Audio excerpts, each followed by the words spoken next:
Ayan po, kumukuha po si Janet ng ano yan, dalandan. Ang dami mo namang tanim dito sa bukid nyo, Janet. Naiinggit naman ako sa'yo, Janet. Ayan guys, umakyat si Janet Estacio. Ang dami nilang pagmamay-ari ng puno ng bayabas. Kunin mo na, Angi. Ikaw ang tagakuha, Angi.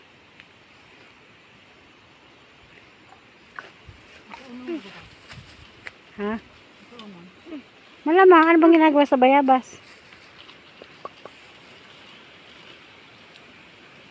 Sakat pa more. Oh, sige. Sirain mo. Ang ganda ng paligid, guys, ano?